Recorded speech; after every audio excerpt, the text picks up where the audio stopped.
Assalamualaikum dan selamat sejahtera diucapkan kepada Dr. Khairul dan rakan-rakan sekalian. Pada hari ini, kami dari Kumpulan 8 akan membincangkan sebuah topik bertajuk pengaruh media sosial terhadap golongan remaja. Jadi terlebih dahulu, izinkan kami untuk memperkenalkan diri kami serta peranan kami dalam perbincangan pada hari ini. Saya Nur Arifah binti Muhammad Kamal dengan nombor matrik 208047 akan memberi sedikit pengenalan berkenaan topik ini serta pada akhirnya nanti saya akan menyimpulkan hasil perbincangan kami berkenaan pengaruh media sosial terhadap remaja. Seterusnya saya Nurul Atira binti Yusni dengan nombor matrik 207701 akan membentangkan tentang punca pengaruh media sosial terhadap golongan remaja. Seterusnya saya Nur Syafiqah binti Muhammad Al-Mahi bernombor matrik 205515 akan menerangkan tentang kesan pengaruh media sosial kepada remaja. Baiklah, seterusnya saya pula Muhammad Ashraf Muhammad Hafiz dengan nombor matrik 207592 akan membentangkan tentang langkah-langkah untuk mengatasi masalah pengaruh media sosial dalam kalangan remaja. penggunaan media sosial bukanlah sesuatu yang asing dalam kalangan masyarakat Malaysia. Seperti yang dapat kita saksikan pada masa kini, media sosial menjadi wadah utama dalam menyampaikan isu-isu hangat yang bergerak selari mengikut peredaran zaman. Di media sosial, kita dapat memperoleh segala bentuk informasi yang kita inginkan dengan begitu pantas dan mudah. Media sosial juga membolehkan sesiapa sahaja dari segenap pelosok dunia untuk memberi feedback secara terbuka, memberi komentar serta berkongsi informasi dalam waktu yang cepat dan tidak terbatas. Justeru, media sosial seperti Facebook, Instagram dan Twitter sering mendapat perhatian masyarakat di negara ini, terutamanya golongan remaja yang merupakan kelompok terbesar dalam memainkan media sosial sebagai medium untuk mengisi kekosongan waktu mereka. Bagi para remaja, media sosial sudah menjadi candu yang membuat penggunanya merasa seolah-olah harinya tidak lengkap tanpa melayari media sosial. Namun demikian, satu hal yang menjadi kerisauan kita adalah penggunaan media sosial dalam kalangan remaja pada hari ini boleh dikatakan belum cukup matang. Buktinya, masih banyak isu sensitif khususnya berkaitan agama dan perkauman bermain di ruang media sosial kita. Meskipun media sosial mampu memberikan 1001 dampak positif dan keuntungan kepada remaja dalam hal komunikasi dan mengakses informasi, namun adakah kita benar-benar yakin bahawa anak-anak kita langsung tidak akan terkesan secara negatif oleh media sosial? Oleh itu, marilah kita bersama-sama mendengar penjelasan yang akan diberikan oleh Nurul Atirah untuk mengetahui dengan lebih lanjut tentang bagaimana media sosial boleh mempengaruhi para remaja dari aspek negatif. Terima kasih Nur Arifah. Saya meneruskan pembentangan kami dengan menerangkan punca-punca pengaruh media sosial terhadap golongan remaja. Seperti yang diketahui, media sosial kini yang kian berkembang dan membangun banyak digunakan dalam kalangan remaja. Remaja banyak menghabiskan masa dengan melayari media sosial, terutamanya media sosial yang terkenal pada waktu ini iaitu Instagram dan TikTok. Oleh yang demikian, media sosial memberi pengaruh yang besar sama ada pengaruh yang baik maupun yang buruk kepada remaja. Punca-punca pengaruh media sosial terutamanya yang melibatkan golongan remaja bermula dengan sistem keluarga. Hal ini berbangkit apabila remaja kurang mendapat perhatian dan pengawasan daripada ibu bapa. Pada hari ini, kebanyakan ibu bapa sibuk bekerja dari awal pagi dan pulang lewat ke rumah sehinggakan tiada masa yang dapat diluangkan bersama anak-anak mereka. Ibu bapa juga leka dan tidak berpeluang memantau aktiviti media sosial anak-anak mereka menyebabkan remaja lebih berani dalam menggunakan media sosial. Apabila pengawasan daripada ibu bapa terhadap anak-anak menjadi kurang, anak-anak terutamanya golongan remaja akan cenderung menggunakan kemudahan media sosial untuk tujuan yang negatif. Sebagai contoh, buli cyber seperti meninggalkan komen yang tidak baik terhadap penghantaran di media sosial pengguna yang lain. Oleh yang demikian, ibu bapa perlulah meluangkan lebih banyak masa bersama anak-anak supaya mengetahui perkara dan aktiviti yang dilakukan oleh mereka dan penglibatan mereka dalam media sosial. Selain itu, sikap ingin mencuba dalam diri seseorang remaja itu mendorong kepada punca mudah terpengaruh dengan media sosial. Hal ini demikian kerana pada peringkat umur remaja, mereka sememangnya dipengaruhi dengan sikap ingin mencuba sehingga sanggup melakukan apa sahaja perkara demi kepuasan diri mereka sendiri tanpa memikirkan perkara itu baik ataupun buruk. Menurut Nur Shafrin Ahmad dan Rohani Nasir, teori psikologi individu oleh Erik Erikson menegaskan bahawa dalam peringkat identiti lawan kekeliruan identiti, remaja cenderung mencuba sesuatu perkara baharu dengan adanya pengaruh persekitaran seperti media sosial. Sehingga kadang-kadang remaja itu sendiri tidak mengetahui bahawa tindakan mereka itu boleh mendatangkan kesan-kesan negatif kepada diri mereka sendiri maupun individu di sekitar mereka.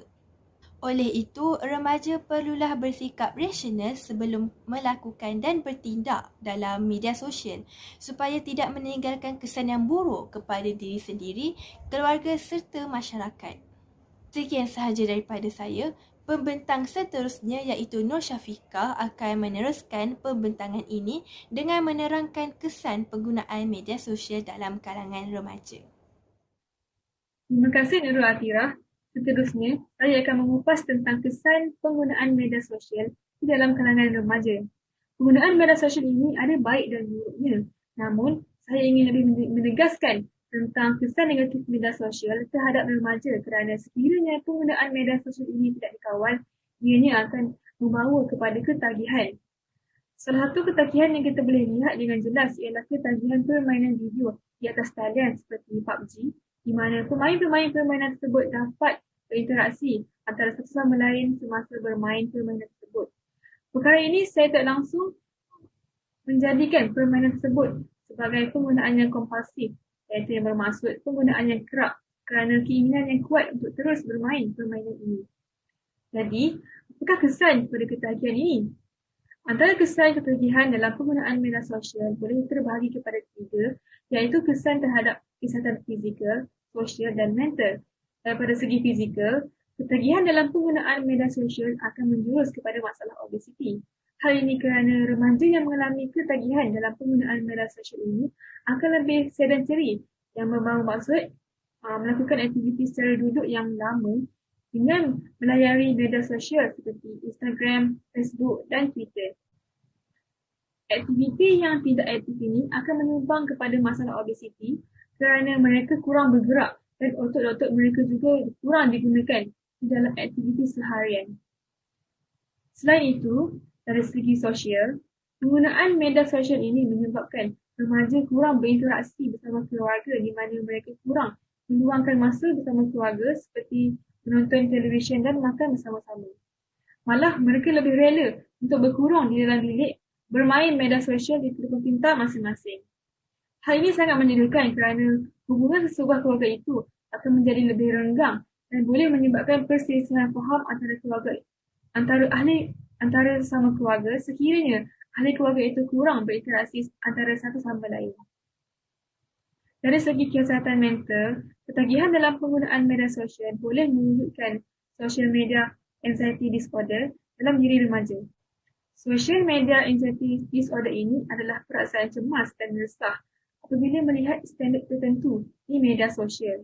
Sebagai contoh, apabila seseorang itu berkongsi gambar di media sosial tentang kehidupannya yang mewah, buku paras yang menawan atau pencapaian dalam sesuatu kejayaan, hal ini akan menyebabkan remaja tersebut suka membandingkan diri mereka dengan orang lain sehingga merasa kurang yakin terhadap diri sendiri. Hal ini kerana mereka meletakkan standard itu sebagai kayu ukur untuk mereka menonjolkan diri di media sosial. Lebih membimbangkan, perkara ini boleh menjurus kepada masalah kebingungan atau tekanan emosi. Itu sahaja daripada saya. Seterusnya, Muhammad Ashraf akan meneruskan perbincangan tentang langkah-langkah dalam mengatasi masalah pengaruh media sosial dalam kalangan remaja ini.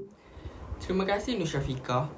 Baiklah, seterusnya saya akan meneruskan lagi pembentangan ini dengan menyatakan langkah-langkah untuk mengatasi masalah pengaruh media sosial ini dalam kalangan remaja.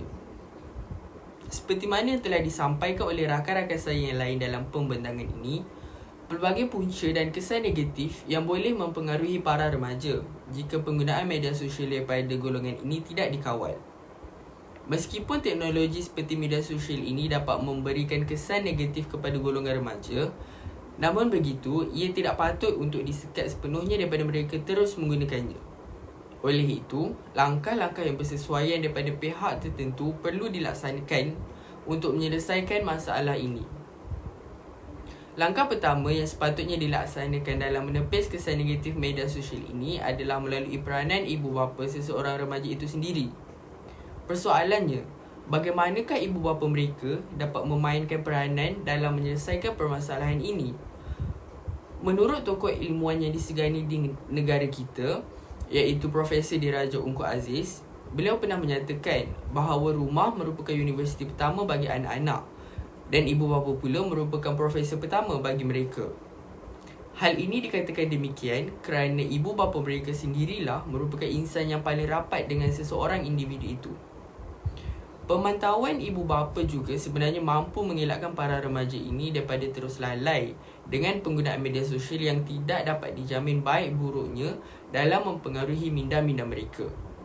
Sebagai contoh, para ibu bapa boleh menghadkan masa penggunaan media sosial ini dengan membenarkan mereka untuk mengakses media sosial dalam tempoh yang terhad hanya untuk mendapatkan info-info penting daripada guru-guru atau rakan-rakan mereka, selain daripada mengakses internet hanya untuk mencari bahan rujukan pembelajaran mereka.